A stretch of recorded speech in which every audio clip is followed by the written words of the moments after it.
এতে সুবাসে ভরা ওগো তুমি কি গুলিস্তা।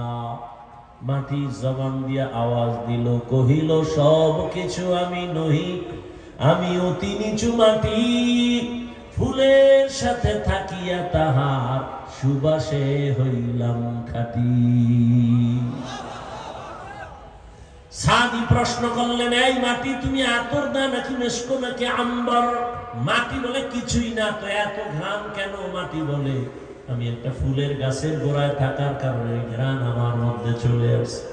সাদি এবার দুনিয়ার মানুষের বয়ান করে, মানুষেরা একটা মাটির চাকা ফুলের গাছের গোড়ায় থাকার কারণে মাটির মধ্যে যদি ফুলের ঘ্রাণ আসতে পারে, একটা গুনাহগার দুনিয়াওয়ালা মানুষ যদি আল্লাহওয়ালার নেক নজরে পড়তে পারো, আল্লাহওয়ালার সাথে যদি সম্পর্ক লাগায় দাও, আল্লাহওয়ালার নেক তাওয়াজ্জু যখন তোমার কলবের মধ্যে গিয়া লাগবে, আল্লাহর ওলিদের নেক নজরে পাওয়ার আর পাওয়ার, এই পাওয়ার সমান নজরের মধ্যে নাই। আল্লাহ এ পাওয়ার দান করেন, কোন বেনামাজিকে দেন না, কোন গুনাহগারকে দেন না। আল্লাহ এই পাওয়ার একমাত্র তার প্রিয় ওলিদের দান করে। আউলিয়ারা কারে উকবা ইখতিয়ার, জাহেলারা কারে দুনিয়া ইখতিয়ার। মাইলে মোমেন সোয়ে মোমেন মিশাবত, মাইলে কাফের সোয়ে কাফের মিশাওয়াত। 3 দিন ব্যাপী মাহফিলের এই প্যান্ডেল এখন বেহেশতের বাগান হয়ে গেছে। আরো আস্তে করে বল, আরশে আজিমের মধ্যে আমার রব ফেরেশতাদেরকে নিয়ে একটা সুন্দর মজলিস মিলাইছেন। ফেরেশতাদেরকে সাক্ষী রেখে বলেন, ফেরেশতারা বলো, ওই চান্দনা চৌরাস্তার ভেতরে মানুষগুলো শীতের ভেতরে, ঠান্ডার ভেতরে দোকান বন্ধ করে, ঘর বন্ধ করে, চাকরি বন্ধ করে কেন এরা বসে? আল্লাহ জানেন না? জানার পরেও ফেরেশতাকে আল্লাহ জিজ্ঞেস করেন, বলো ওরা ওখানে কেন বসে, কি চায়? ফেরেশতারা কয়, আল্লাহ এরা আপনাকে চায়। কারে চায়?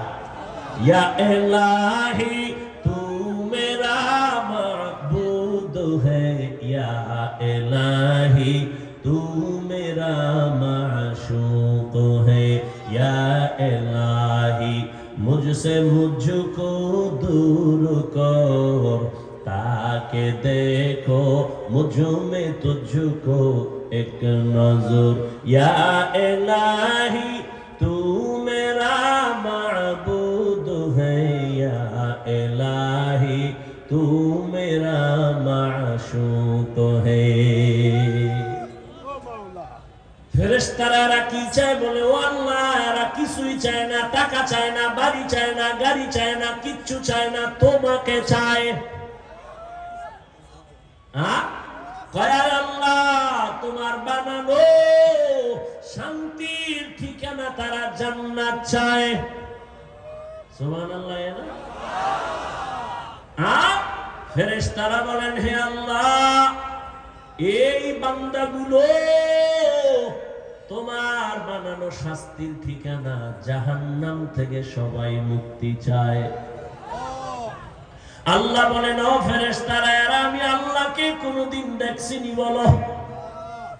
ফেরেশতারা বলেন, না আল্লাহ এরা কোনদিন আপনাকে দেখে নাই। আমার জান্নাত দেখছিনি? কয় না। আমার জাহান্নাম দেখছি নাকি? বলে না দেখে নাই। আল্লাহ কয়, যদি দেখতো আমার বান্দারা যদি বলো আমি আল্লাহকে যদি ওরা দেখতো কেমন করত? ফেরেশতারা বলেন, হে মালিক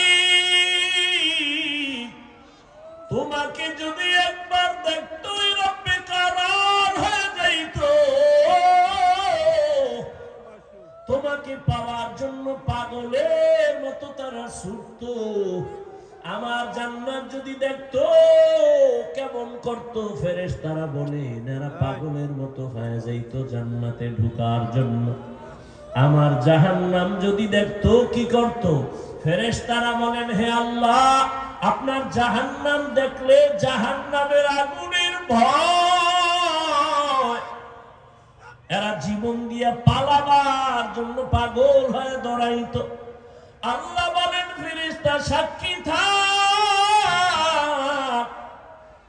তোমরাই তো মানুষ বানাইতে নিষেধ করেছিলাম, আজ আমি তোমাদের সাক্ষী রেখে ওয়াদা করতেছি, আজ আমাকে না দেখে আমার মায়া মোহব্বত নিয়ে যারা বসছে, আমার জান্নাত না দেখে যারা জান্নাত পাওয়ার আশায় বসছে, আমার জাহান্নাম না দেখে জাহান্নামের আগুনের ভয় যারা এখানে বসছে আর মুক্তি চায়, সাক্ষী থাকো আমি আল্লাহ এদের জীবনের সব গুনাহগুলো মাফ করে দিলাম। আতিনা ফি দারে দুনিয়া না হাসানা, আতিনা ফি দারে উকবা না হাসান, ইয়া গিয়াসাল মুস্তাগীসিন ইহদিনা লিফতিখারা বিল উলুমে ওয়াল গিনা, হর গরিদে নেকো তু তৈয়ার হ্যায় জু না মাঙ্গে উসসে তু বেজার হ্যায়। আল্লাহ বলে সবাই রে মাফ, এই প্যান্ডেলে যারা আছে সব মাফ। সুবহানাল্লাহ। ফেরেশতারা আল্লাহ সবাই তো তোমাকে পাওয়ার জন্য এখানে বসে নাই, কিছু কিছু তোমার গোলাম এরা তোমাকে পাওয়ার জন্য প্যান্ডেলে আসে নাই, এরা অন্য কাজে যাইতেছিল, হঠাৎ তোমার কোরআনের আওয়াজ পাইয়া দেখার জন্য তারা ভেতরে ঢুকছে। এরা বয়ান শুনতে আসে নাই, এরা হঠাৎ করে ঢুকছে, বাড়ির থেকে ওয়াজের নিয়তে আসে নাই। আল্লাহ কয় ফেরেশতা সাক্ষী থাক, তাদেরও মাফ করে দিলাম। ও আল্লাহ তাদের কেন মাফ করলা, তারা তো ওয়াজ শুনতে আসে নাই।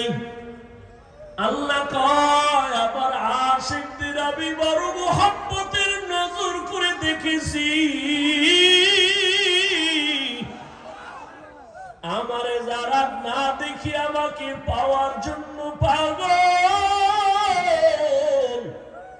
আমি আল্লাহ ওদের মুহাব্বতের নজর দিয়ে তাকাইলাম, আর আমার আশিকের সাথে যারা মিলিয়া গেল, ওর অন্তরে কি আছে আমার জানার দরকার নাই, আমি ওদের মায়ার কারণে ওদেরও মাফ করে দিলাম। আল্লাহ বড় দয়াময়। এই জন্য বুঝাইতেছিলাম সহবাত, একটা মাটির চাকা ফুলের গাছের গোড়ায় থাকার কারণে যদি মাটির মধ্যে ফুলের ঘ্রাণ আসতে পারে, একজন গুনাহগার বান্দা যখন আল্লাহর ওলিদের নেক নজরে থাকে, তখন তাদের মধ্যে কেন আখিরাতের ঘ্রাণ আসবে না? আমি প্রায় সময় উদাহরণ দেই, একটা গাঞ্জাখোর বেআমলওয়ালা বেনামাজি, ওর নজরের মধ্যেও কিন্তু পাওয়ার আছে। একটা বেনামাজি বেআমলওয়ালা হঠাৎ একটা দুধের বাচ্চার দিকে নজর দিয়ে কয় এত সুন্দর কেন, এটা বদ নজর। কি নজর? এত সুন্দর কেন? এই কথা বলা মাত্র বাচ্চাটা আস্তে আস্তে কেমন যেন দোষ লেগে গেল, শুকায় যায়, খানা খায় না, ঘুমায় না, রুচি নাই। ডাক্তার বলে কোনো রোগ নাই, মুরব্বীরা বলে কি হয়েছে, কয় বদ নজর, বদ নজর, বদ নজর। আসেনি? একটা গাঞ্জাখোর, একটা বেনামাজি, সুদখোর, ও যদি নজর দিলে বাচ্চার মধ্যে রিয়াকশন হয়, ওর নজরে যদি